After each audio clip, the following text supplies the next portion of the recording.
Mas é impressionante como um personagem pode ter tantas versões de origem, né? É impressionante isso, né? Mas vamos lá para mais uma, né? Fala galera, Tenac aqui.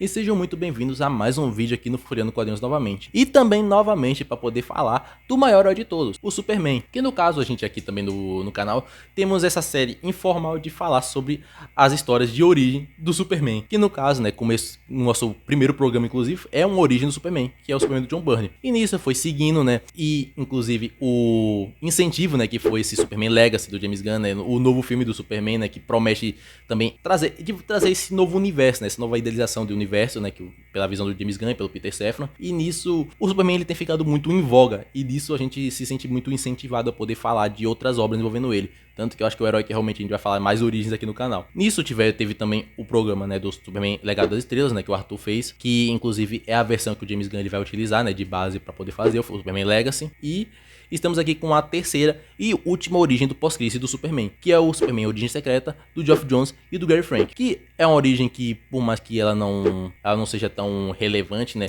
tem vários conceitos que eu acabo gostando muito e que ela traz que as outras não têm.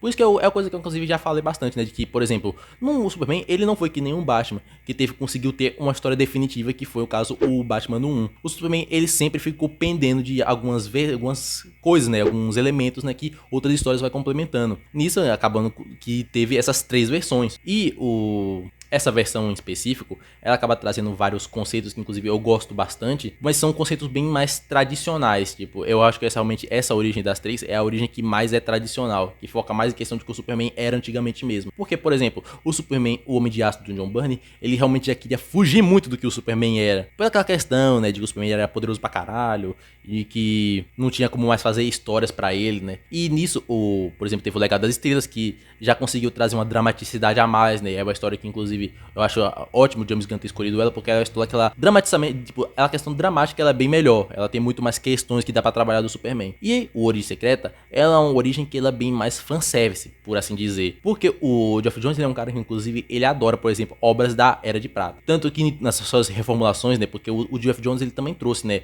o Flash, o Barry Allen de volta, né, a sua reformulação.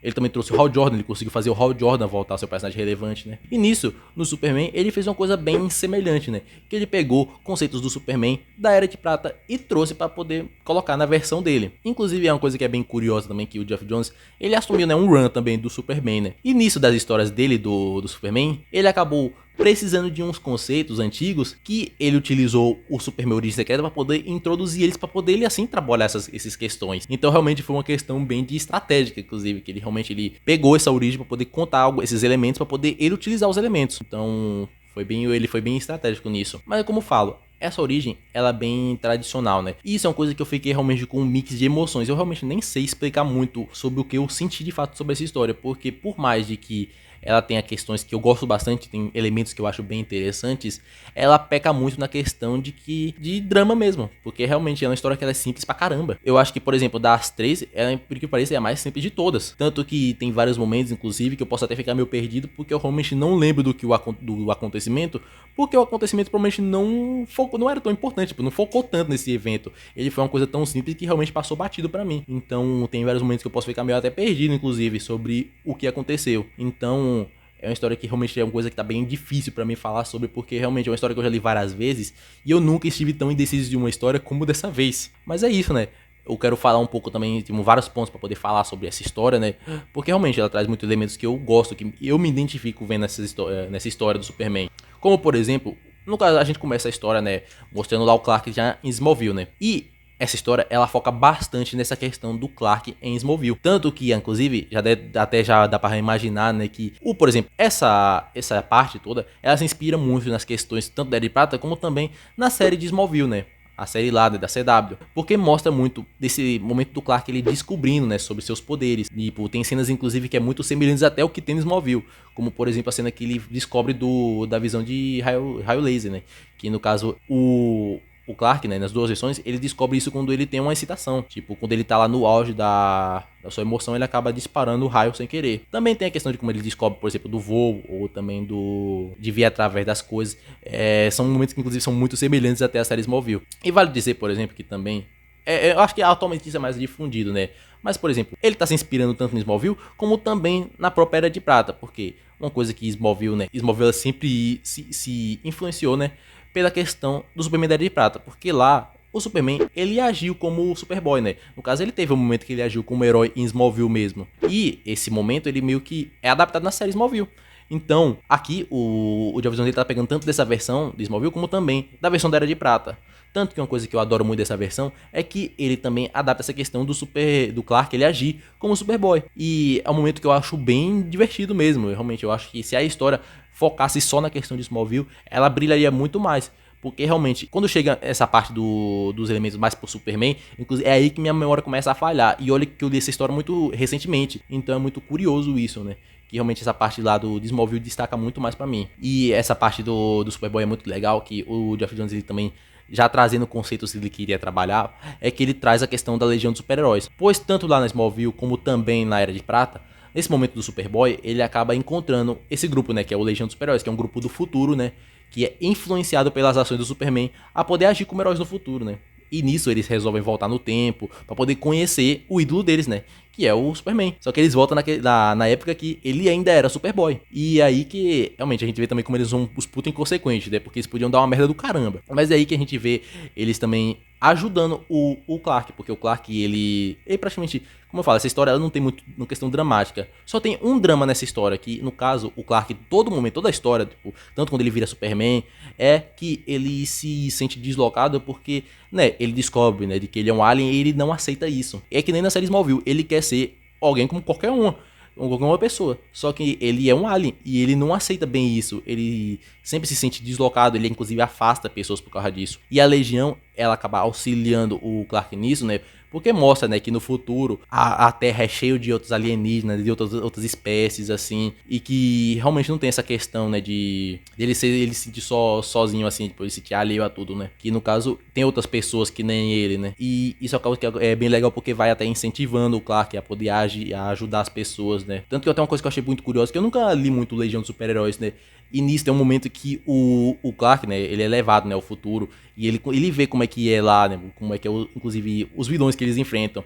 E, inclusive, uma coisa muito curiosa que até debate muito com essa questão, né, de alienígenas, né, e com os humanos, que no futuro tem supremacistas humanos, né, que por causa a população ela ficou tanto de alienígenas que tem humanos lá que se sentem tipo, ó, aqui estamos alheios a isso, nós somos o pessoal que morava aqui antes, né, então quem são esses invasores que tá vindo aqui? Inclusive é muito aquele discurso que o Lex tem, né, tipo, da ameaça externa que acaba vindo. Então é bem curioso porque acaba bem dialogando muito com essa questão, né, do que o Clark ele acaba achando, né, tanto sobre ele como até do mundo, né. Mas é isso, né, o Clark ele volta pro tempo dele, né, e continua agindo, né, como Superboy, né. E esse momento do Superboy eu acho também divertido pra caramba, né.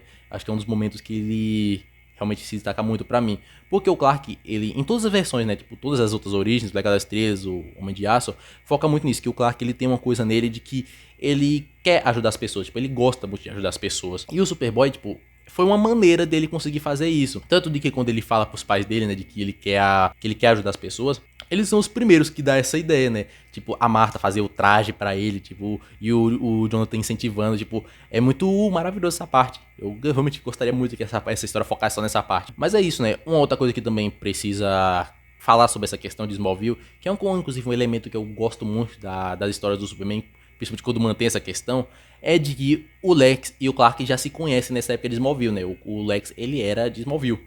Então, essa é uma história que acaba também trazendo essa parte. Que, por exemplo, eu não gosto tanto da versão que tá aqui. Eu prefiro muito mais a que tá no Legado das Estrelas. Porque aqui acaba que o Lex não tem uma relação muito profunda com o Clark. Acaba que eu não consigo nem dizer que eles são amigos. Eles são mais uns conhecidos. Eles trocaram algumas palavras em um momento ou outro. E eles acabam se encontrando no futuro depois, né? Tanto que quando o Clark encontra o Lex no futuro, eles acabam só trocando umas palavras. Porque realmente o Lex, ele realmente não criou nenhuma relação com o Clark pra poder, tipo, pra falar com ele, né? Então realmente fica muito impessoal isso. E eu acabo gostando muito da versão que tem lá no Legado das Estrelas. Que eles tiveram uma relação que daria pra dizer realmente que eles foram amigos. Eles tiveram relação, eles foram pro colégio, tipo, ele não é uma parte que realmente é muito legal. Por mais que as duas acabam trabalhando essa questão, né, de que o Lex ele já tem problemas assim desde essa época. Eu realmente prefiro mais a versão Legado das Estrelas, mas aqui também traz isso, né, de que o Lex ele é um cara que ele já demonstrava ter um ego muito grande logo quando criança. Tanto que é isso que acaba que impede ele de se aproximar muito do Clark, né, que o Lex ele é bem obcecado nessa questão, né, de tanto de alienígenas,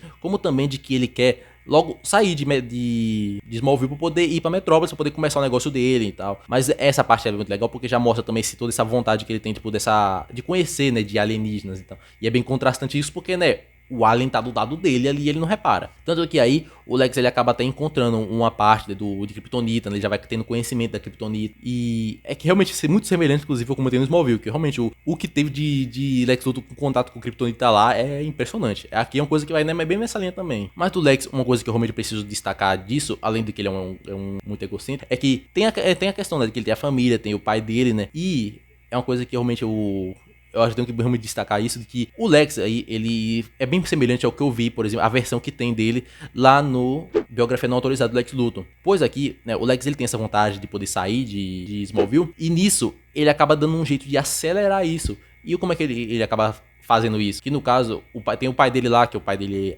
demonstra em alguns momentos que ele é um alcoólatra, um cara que é meio problemático. E o Lex, pra poder sair de Smallville, o que ele faz? Dá a entender na história de que ele provoca a morte do próprio pai. Não chega a mostrar graficamente isso, mas dá a entender de que o Lex provocou isso. E realmente é uma correção que realmente é muito condizente com o que tem lá na biografia não autorizada. Tanto que eu achei até curioso que realmente essa versão vai muito mais a favor daquela. Que inclusive é uma história que eu realmente recomendo bastante, pois não tem uma história melhor que aquela pra poder mostrar a motivação toda do Lex Luthor. Lá é que você melhor conhece do personagem. E essa história aqui vai a favor daquela. Mas é isso, né? O Lex, ele provoca a morte do pai dele.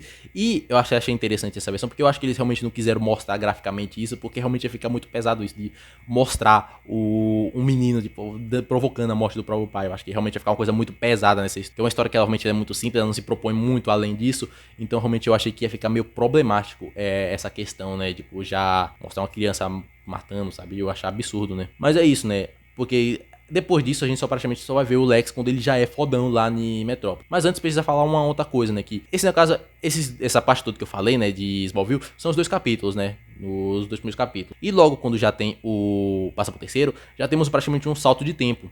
Que no caso já vamos lá o Clark, ele já tá velho, já tá chegando lá no Planeta Diário pra poder trabalhar de jornalista. E isso me lembra de uma coisa que, até nos vídeos anteriores de Origem do Superman, o Arthur ele criticou bastante isso, por exemplo, principalmente do Homem de Aço, do John Byrne, de que ele tem muito salto de tempos indeterminados, que no caso, a cada capítulo vai dando um certo salto e ele não sabe de quanto exatamente. Só que lá eu realmente não estranho tanto, mas aqui eu estranho pra caramba, porque realmente muita coisa foi perdida nisso, porque realmente do 2 pro 3 a gente a gente ficou sem saber, tipo, quando foi que o Clark ele parou de agir como Superboy, quando foi que ele fez faculdade de jornalismo, sabe? Realmente ficou um vácuo gigantesco entre o segundo e o terceiro, que é uma coisa assustadora de se pensar. E realmente é uma coisa que pra mim faz falta pra caramba, porque eu acho que é a parte mais divertida que poderia ter tido. Imagina, por exemplo, ter uma parte aí, por exemplo, mostrando dele ficando mais velho, dele indo na faculdade, dele agindo como Superman na época da faculdade, por exemplo. Ia ser divertido pra caramba ver as interações dele com o pessoal. Então, eu realmente acho que é uma perda muito grande, tipo, não colocarem essa questão. Né? Mas é isso, né? Aí quando tem lá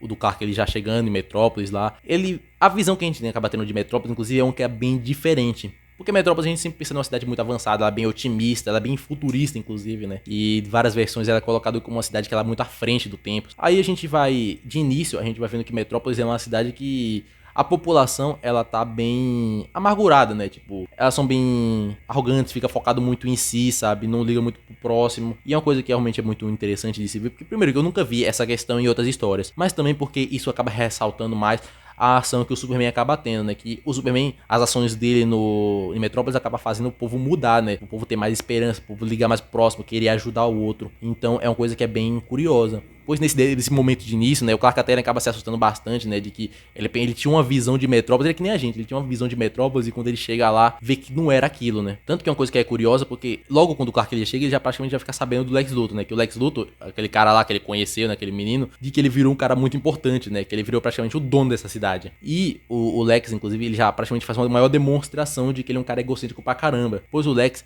ele literalmente usa todo esse poder que ele tem pra poder brincar com a população, né? Porque o Lex, ele, inclusive, ele faz uma coisa que eu realmente acho filha da putagem do caramba, velho. De que ele diz lá que, ó, se vocês estiverem aqui na minha porta, né, porta da minha empresa aqui, às 8 da manhã, eu vou escolher uma pessoa e dar uma oportunidade pra ela. Aí fica lá o bando da população se matando pra poder chegar no lugar, sabe? E ele fica só se divertindo assim, se matem, tipo, é ricaço do maligno mesmo. Tipo, foi uma versão muito estereotipada. E o Lex fica adorando isso, porque, eu sou poderoso, eu posso, vocês não, sabe? Tipo, é muito absurdo isso. Mas é uma coisa que realmente é muito condizente com o Lex Luthor, né? Então, realmente é uma coisa que eu nem reclamo, porque por mais que seja filha da putagem, é muito condizente com o personagem, né? Então não tem nem do que reclamar. Mas é isso, né?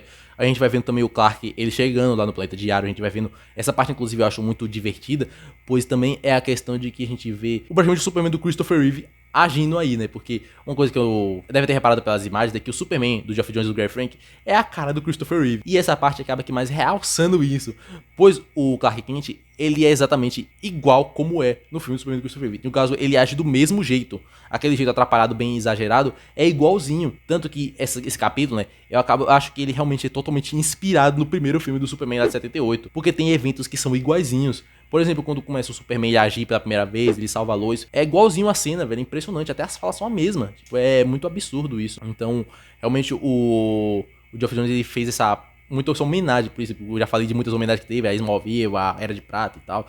Esse é um que realmente ficou muito descarado, essa referência, porque realmente ficou bem semelhante. Mas eu gosto muito também de como é feita essa relação aí, porque tem uma coisa que é bem focada nisso, é a relação que tem com o Jimmy Olsen, né, que eu gosto bastante de como é feita essa relação aí, que é sempre isso, né, de que o Jimmy, ele é o melhor amigo, né, do Superman, e a gente nunca viu muito isso em outras versões, né, no cinema muito menos, né, eu acho que somente no filme do Christopher Reeve que a gente viu isso, de que eles têm uma amizade muito próxima. E é bem legal, por exemplo, tem um momento que eu destaco bastante aí, de que o Jimmy, ele tá meio cabisbaixo e tal, aí o Superman, ele chega, fala com ele e tal, aí o Jimmy, ele fala dessa questão de que ele abdicou de coisa pra poder ir pra Metrópolis, pra poder tentar a vida como fotógrafo, mas não tá dando nada certo. É muito tocante essa parte. Aí o Superman também fala de que não tá fácil pra ele agir como herói, porque o Superman começa a agir e não é como se ele tivesse apoio. Por exemplo, o exército dos Estados Unidos, o Lex Luthor, tá querendo comer o cu dele, né? Então, aí ele fica lá também, ele dá uma desabafada com o Jimmy. E nisso, pra poder dar um incentivo pro Jimmy Olsen, ou até ele permite, né, que o Jimmy tire uma foto dele. E essa parte, inclusive, é muito legal, pois tem até uma mudança, né? Que o Jimmy, no caso o Clark, ele vai tirar a foto lá com o Superman, e ele tá todo acuado, assim, né? Todo tímido. Aí o Jimmy, ele dá a ideia do Superman ele tirar a foto com as mãos na cintura. E aí temos praticamente a pose clássica do Superman, né? Tipo, é realmente muito momento fanservice, né? Isso aí é mais um deles. Mas toda essa composição dessa cena eu acho muito bem feito. É uma coisa que realmente marcou muito pra mim. Porque realmente essa história peca muito em vários momentos marcantes. Pelo menos tem alguns como esse que marcam bastante. Mas é isso, né? Tipo, a gente vai vendo essa relação do Clark com o pessoal do Planeta Diário. E vemos ele agindo como Superman. Só que ele como Superman não tá se dando muito bem. Pois acaba que tem uma relação nisso de que o Lex Luthor, ele já sentiu uma afronta, né? Tipo, eu aqui todo poderoso aqui, tava brincando com esses pobres. Aí chegou esse cara todo poderoso e tá tomando toda a minha atenção que era pra mim. Aí agora com o ego dele manchado, né, o ego dele fragilizado, volta todo o ódio dele contra a figura do Superman, né? E a todo momento ele quer realmente demonstrar isso, de que, esse cara é de fora, ele é uma ameaça, e nisso ele acaba sempre bolando planos pra poder ferrar o Superman, né? É igualzinho uma história tradicional. Só que aí acaba tendo um negócio, né, de que o Lex Luthor, essa versão, inclusive, vale ressaltar isso que ele é um gênio, né? E no caso, ele tem essa vibe de cientista, né? É uma coisa que, por exemplo, não tem lá no Superman do John Byrne. Então aqui ele sempre vai criando muito artefatos tecnológicos, que é meio que também tanto para mostrar como ele é esperto, mas também, né, para poder ele fornecer ao exército dos Estados Unidos. E nisso, o exército dos Estados Unidos acaba comendo na mão dele. Pois nisso, o Lex Luthor, por exemplo, quando ele tem esse ódio pelo Superman e o exército dos Estados Unidos precisa das armas do Lex, praticamente o Lex ele usa o exército dos Estados Unidos para poder enfrentar o Superman. Ele realmente coloca aqui o Superman como a ameaça para poder o exército americano todo enfrentar. E é aí que praticamente se desenrola a história, né, de que a ameaça que tem, né. Que no caso, essa história mesmo, ela de vilão, ela tem três, né? Que no caso é o Lex Luthor, temos também o Parasita, né? Que é um vilão clássico que atualmente eu acho que ele tá ficando mais popular, né? Mas antigamente não era muito, não. E temos também o Metallo. O Parasita, né? No caso, é realmente a mesma versão, né? Que tem da original. De que ele é um faxineiro, né? Que acaba sofrendo um acidente, né, com o produto lá da LexCorp, e nisso ele acaba virando esse ser que consegue sugar a energia dos outros. Tanto que, inclusive, essa versão eu achei interessante muito visualmente ela, e principalmente como o Parasita ele acaba pegando a energia dos outros. Porque eu lembro muito de que o Parasita ele pegava energia pro toque, só que nessa daqui tem uma diferença de que ele literalmente ele chupa a energia do outro. Lá ele. No caso, ele é que nem um parasita mesmo, ele realmente ele parasita o outro, no caso, ele realmente suga a energia do outro, realmente ele mete a boca lá ele. Então realmente essa parte já ficou muito fiel, essa questão. Mas uma coisa que realmente aí é uma coisa que já a história já peca bastante em momentos, eu nem lembro como é que é a luta com o Parasita, pois realmente não foi uma luta marcante. E é uma coisa que realmente acaba me destacando muito as fraquezas que essa história acaba tendo. Que, por exemplo, tanto essa luta... Eu lembro, por exemplo, da do Metalo. A do Metalo a gente um pouco depois, né? Mas a do Parasita eu não lembro praticamente nada de como foi. Eu lembro que o Parasita, em determinado momento, ele é preso. Só que eu não lembro como que chegou a isso. Mas, né, temos também a parte desse Parasita e temos o Metalo. O Metalo, no caso, aí é uma arma que o Lex Luthor acabou criando, né? Que no caso, pro exército americano, pra poder... Era uma espécie de armadura que tem a base de Kryptonita, né? Que é a energia que iria... No caso, o composto que ia energizar toda a armadura. E nisso, ele acaba entregando essa arma pros Estados Unidos. E um dos soldados que utiliza é o John Corbin. E no caso...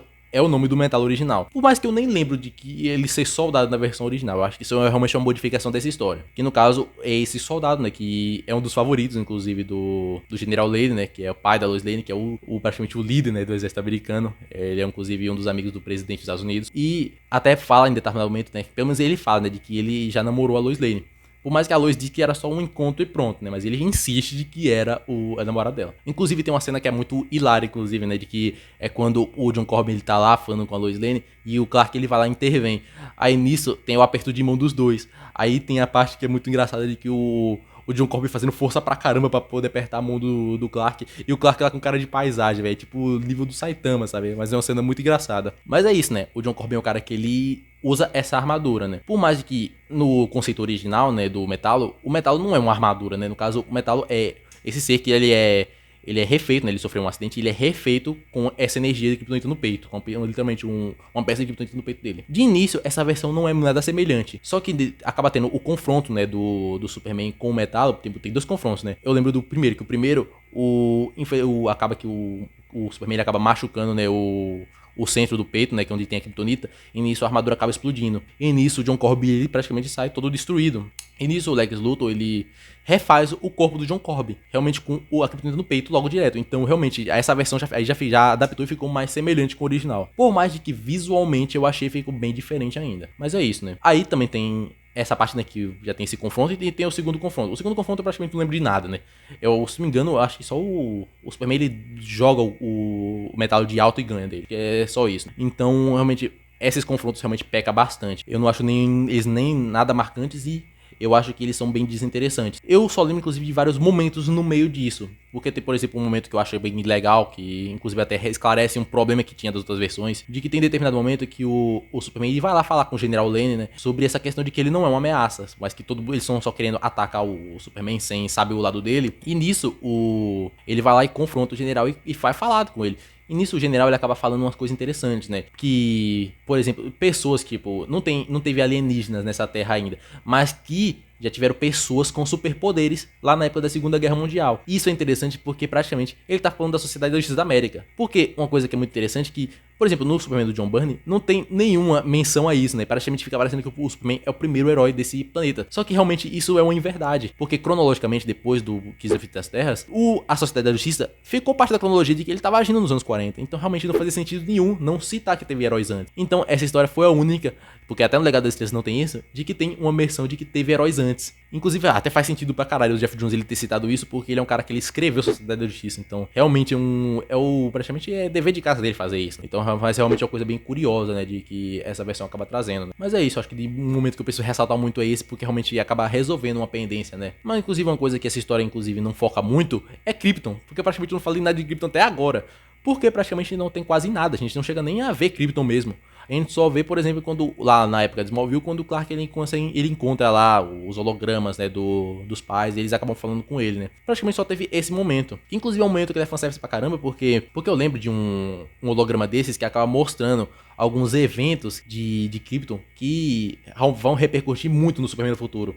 Por exemplo, mostra lá mais da família do Zell, e nisso mostra lá a Cara Zor-El, mostra lá o tio e a tia deles, né? E é bem. E mostra também, por exemplo, da ameaça do Apocalipse, mostra do Brainiac. Então esse momento é praticamente um fanservice pra caramba. E só adiantando também já vários eventos de que vão acontecer com o Superman, né? Mas é isso, praticamente só tem essa parte de Krypton aí. Então é uma coisa que ficou faltando realmente, porque todas as outras histórias mostravam bastante de como era a Krypton, inclusive uma totalmente diferente da outra. Essa daqui a gente não tem nem como saber como era, porque nem mostrado foi. Então é uma coisa bem curiosa mesmo. Mas eu acho que é isso, né? O final, né? Eu lembro que após todos os confrontos, né? Eu lembro que realmente tem um discurso, né? Do Superman, porque a maior habilidade do Superman no fim é fazer discurso, né? Pra poder. E é a parte também que ele consegue mudar toda a concepção de Metrópolis, né? Ele consegue trazer essa questão de que ele é de fora, né? Mas ele se sente dali.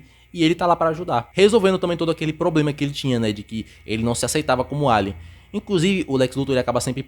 Ele sempre nessa toda a história, ele provocava muito o Superman por causa disso. Porque o Lex Luthor sabia que ele era um alien. Só que nisso ele ficava provocando, né? Tipo. E o Superman não sabia o que responder, porque era aquilo. Ele mantém aquele trauma desde o começo, né? De que ele queria ser como qualquer um, mas ele não podia ser. E é nesse momento que ele realmente ele aceita que ele é um alien. Mas ele também é da Terra. Ele também é parte humana. Porque ele teve uma criação humana. E nisso que ele se auto-intitula de o Super-Homem. No caso, teria tanto o Super como ele também seria um homem, normal, como qualquer outro. E é mais ou menos nessa parte que realmente temos a conclusão da história, né? Que realmente eu só lembro dessa parte praticamente, né? Dos confusões eu não lembro porra nenhuma, mas eu lembro realmente desse discurso e dessa conclusão, né? De que ele se auto-intitula de Superman, né? Que geralmente nas versões não é ele que se auto-intitula, né? É a Lois, né? Que geralmente fala e dá esse nome a ele. E praticamente todas as versões eu lembro que era assim, né? Mas essa versão tentou fazer diferente, né? Dele se auto-intitulando. Mas é isso, né? Essa é a conclusão da história. E nisso a gente já vê que ela realmente é simples pra caramba. Eu realmente contei praticamente toda a história aqui. Realmente não ficou faltando muita coisa. Então, realmente ela é muito simples. Ela remete muito a histórias da Era de Prata. Porque realmente eram histórias bem simples que tinham assim na época. E isso acaba que realmente é a maior fragilidade dessa história. Porque realmente ela acaba perdendo muita coisa para as outras que realmente se aprofundavam mais em algumas questões, né? Essa aqui realmente só tem um drama que seria importante de trazer, que é esse do Clark ele se aceitando. Tirando isso, não tem praticamente nada demais. Realmente, todos os outros eventos, inclusive, tirando as questões que o Geoff Johns trouxe, praticamente já tiveram nas outras versões. Eu realmente destaco muito dessa história é a questão de Smallville, porque praticamente é a que mais focou nisso. E é a que mais acertou consequentemente, né? Que é a única que tentou, né? Pois os conceitos que tem dessa daí, que eles trouxeram da Era de Prata, eu realmente adoro. Eu espero muito que o James Gunn traga esses conceitos, pois realmente é uns que eu acho fundamental ter no Superman. E aí eu acho que combinou perfeitamente. Só que acabou que pra isso acabou faltando muito nos outros momentos, né? Realmente eu acho que a parte dele como Superman é a coisa mais fraca que tem. E olha que é muito absurdo, pô. Se eu falar isso, porque lá no Superboy ele praticamente não tem nenhum vilão. Então realmente é muito bizarro eu falar que realmente a parte mais fraca dele como Superman, sendo que é a história do Superman, né? Então, por isso que eu digo que essa história, ela, dessa vez foi um mix de emoções pra mim. Porque eu realmente não poderia dizer que a história, eu saí, tipo, sem poder dizer que é uma história ruim, mas também porque ela é uma história boa. Porque tem muita coisa que é meio de fã mesmo. Então, o fã, ele vai gostar de várias coisas que tá aí. Mas se você analisar ela de maneira mais crítica, você vai ver que é uma história fraca pra caramba. E aí que é foda de julgar, né? Mas infelizmente eu tenho que dizer isso. Ela é uma história que ela é bem fraca e eu acho que das três é a pior. Por mais que tem muita coisa que eu goste nela. Então é uma coisa que ela realmente é bem curiosa mesmo. É uma coisa que realmente não é sempre que acaba acontecendo isso comigo, né? E eu acabo ficando tão indeciso sobre o que eu achei sobre uma história. Essa realmente foi uma coisa muito curiosa pra mim mesmo. Mas é isso, né? Então das versões que tem, inclusive desse tipo de histórias do Superman, só tem mais um que é relevante a gente falar aqui no canal, né? Que no caso é o Superman dos 952. Que é um Superman que é curioso, que né, o Grant Morrison acabou resolvendo fazer uma coisa muito diferente. E é um Superman que também tem final, né? Porque o Superman no final dos 952 também acabou a história dele. Então vai ser uma coisa bem curiosa. Eu imagino que não vai ser eu que vou abordar isso, vai ser o Arthur, né? Mas é a única história de relevante que a gente tem pra poder trazer do Superman ainda, né? De origem. Porque agora a gente finalizou, né? As três do pós-crise, né? Com o Superman Origem Secreta. E acho que foi isso, né? Eu não queria ter acabado tão mal assim, né? De falar tão mal de uma história que eu realmente gostei de vários conceitos. Eu não queria falar tão mal dela assim, mas acontece, né? Então, mas é isso, né? Então, acho que eu já praticamente falei tudo que eu queria sobre essa história. Eu realmente quero ver como é que vai continuar isso. E Superman, se o Arthur vai querer trazer dos 952 também. Eu acho que é uma versão interessante também, né? Do que outras histórias vai ter do Superman. Tipo, se o Arthur vai querer também trazer do Brainiac, do Superman Brainiac, que eu já falei, né? Que vai ser a história que ela vai ser base também do filme do Superman Legacy. Então, bora ver como é que vai ser do Superman pro futuro. Porque a gente pode acabar meio desesperançoso assim agora. Mas o Superman é um personagem que tem muito pra trazer pra gente ainda. Tem muito pra surpreender a gente aí. Mas é isso, né? Comentem aí o que acharam da história, né? Se gostaram, se não gostaram. Se ficou nesse mix de emoção que nem eu, né? Se tem outras versões até paralelas de origem, né? Porque as origens a gente praticamente falou todas, né? De outras versões paralelas, né? Tipo, sei lá, Red Sun, por exemplo. Tem outras versões assim paralelas do Superman. Ou se tem outra história também do Superman pra gente falar, comente aí também, né? Mas eu acho que é isso, né? Valeu!